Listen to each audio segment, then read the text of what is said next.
Hello everyone. हमने पिछली class में पशुओं का चयन देख लिया था कि कौन से पशुओं का चयन किया जाता है, तो उसकी 5 मेथड थी। आज हम पशुओं का जो आमाशय के आधार पर वर्गीकरण किया गया है उसको देखेंगे। तो ये वर्गीकरण जो है ये कैसे किया गया है, कितने प्रकार हैं, वो हम सभी देखेंगे। तो देखो, पशुओं में आमाशय के आधार पर वर्गीकरण।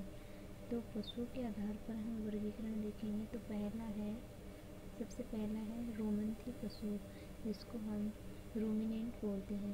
रोमंथी पशु जो होता है, ये पशु जुगाली करते हैं। तो जुगाली करने वाले जो पशु होते हैं वो किस में आते हैं? रोमिनेंट में आते हैं, रोमंथी पशु में आते हैं, जैसे गाय, भैंस, भेड़, बकरी आदि। आमाशय के भाग। तो जो भेड़, बकरी, गाय, भैंस होती है, इसमें आमाशय के भाग कौन कौन से पाए जाते हैं? तो रूमेन पाया जाता है, रेटिकुलम पाया जाता है, और ओमेज़म पाया जाता है, और एबोमिज़म पाया जाता है। तो ये चारों प्रकार पाए जाते हैं। ठीक है, तो रोमंथी पशु समझ में आया क्या होता है? जो पशु जुगाली करते हैं, ठीक है, जिनके आमाशय भाग कितने हो? 4 पाए जाते हैं। इसमें रोमेन क्या होता है? रोमेन जो होता है ये सबसे बड़ा होता है, रेटिकुलम सबसे छोटा होता है। अब हम विस्तार से देखते हैं एक एक को। तो फर्स्ट है रूमेन। रूमेन क्या होता है? आमाशय का सबसे बड़ा भाग। आमाशय का सबसे बड़ा भाग होता है। कुल आमाशय का कितना प्रतिशत भाग बनाता है? तो कुल आमाशय का ये 80% भाग जो है ये बनाता है। तो इसका कार्य क्या? तो भोजन का संग्रहण करना। मतलब पशु जब भोजन ग्रहण करता है तो सबसे पहले भोजन जो है वो कहाँ जाएगा? रोमेन में ही जाता है। पीएच वैल्यू की बात करें तो इसका पीएच कितना होता है? 5.8 से 6.8, और ये पशु में राइट साइड में पाया जाता है। देखो, हमने फर्स्ट क्लास में चर्चा की थी कि जो पशु होते हैं उनको जब गिराया जाता है, जब उनको इंजेक्शन के लिए, या बोलें कि जो पशु होते हैं उन्हें इंजेक्शन लगाए जाते हैं आदि के लिए, मतलब उनको गिराया जाता है, वो जो मेथड थी ना, उसमें क्या करते हैं? राइट साइड में नहीं गिराते हैं, लेफ्ट साइड में गिराते हैं। क्यों? क्योंकि दाएं साइड में आमाशय पाया जाता है। फिर नंबर 2, रेटिकुलम। रेटिकुलम जो होता है ये द्वितीय आमाशय कहलाता है। आमाशय का सबसे छोटा भाग है।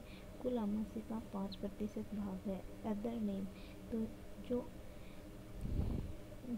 एनिमल्स होते हैं इनका जो रेटिकुलम होता है ये हनीकॉम्ब यानी मधुमक्खी के छत्ते के आकार का होता है, इसलिए इसे रेटिकुलम कहते हैं।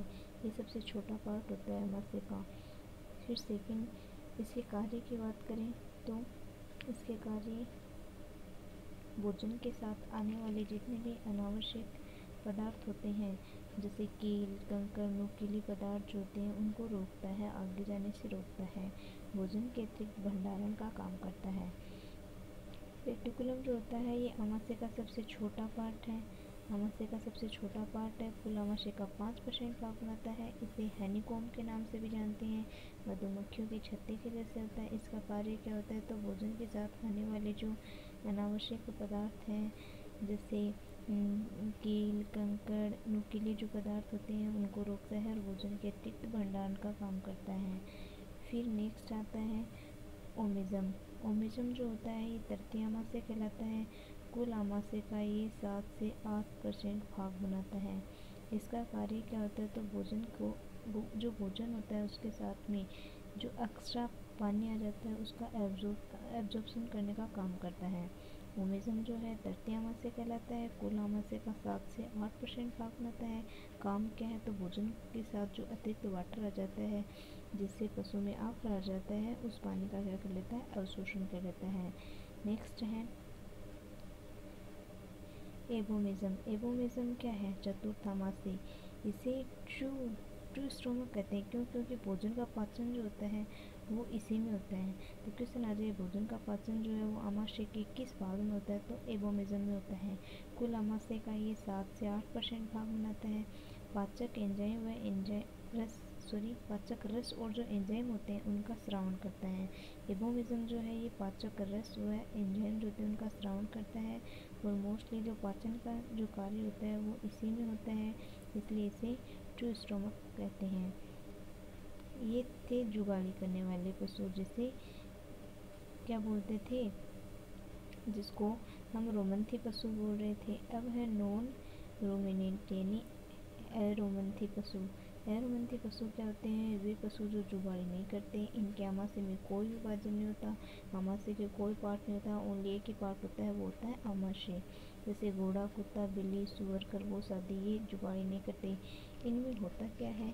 तो इसमें क्या होता है, जो फूड होता है वो पहले कहाँ जाता है? माउथ में जाता है। माउथ से इसोफेगस के थ्रू कहाँ जाता है? स्टोमक में जाता है। स्टोमक से फूड जो है वो स्मॉल इंटेस्टाइन में, स्मॉल इंटेस्टाइन से लार्ज इंटेस्टाइन में, और लार्ज इंटेस्टाइन से रेक्टम से होता हुआ एनस से शरीर के बाहर निकाल दिया जाता है।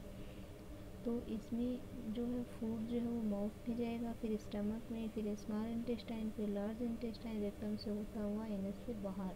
तो इसमें क्या है कि इसमें मतलब एक ही भाग पाया जाता है आमाशय का, ओनली स्टमक, और कोई सा भी भाग नहीं पाया जाता है, इसलिए इसे बोलते हैं नॉन रोमिनेंट पशु, या इनको हम जुगाली नहीं करते हैं। अब है अगला वाला, तो इसे बोलते हैं पसूडो रोमंथी। पसूडो रोमंथी को क्या होते हैं? आभासी पशु जो जुगाली करते हैं। अब आप ये सोचोगे कि जुगाली करने वाले और पसूडो में अंतर क्या है? तो मतलब जो रोमंथी थे वे भी जुगाली करने वाले थे, लेकिन पसूडो जो है, जो आभासी रोमंथी पशु जो है, ये जुगाली करते हैं, लेकिन आमाशय में कितने भाग होते हैं? ओनली 3 भाग होते हैं, जबकि रोमंथी में कितने भाग थे? 4 भाग थे। तो यही इसमें डिफरेंस है। और इसमें क्या होता है, जो ओमेजन भाग है वो अब्सेंट होता है, और ऊँट, लामा ये इसके एग्जाम्पल है। इसमें कौन कौन से पार्ट होते हैं? तो इसमें रोमेन पाया जाता है, जो आमाशय का सबसे बड़ा भाग है वो पाया जाता है। रेटिकुलम पाया जाता है, जो आमाशय का सबसे छोटा पार्ट होता है, और एबोमिज्म पाया जाता है। इसमें अब्सेंट क्या है? ओमिज्म।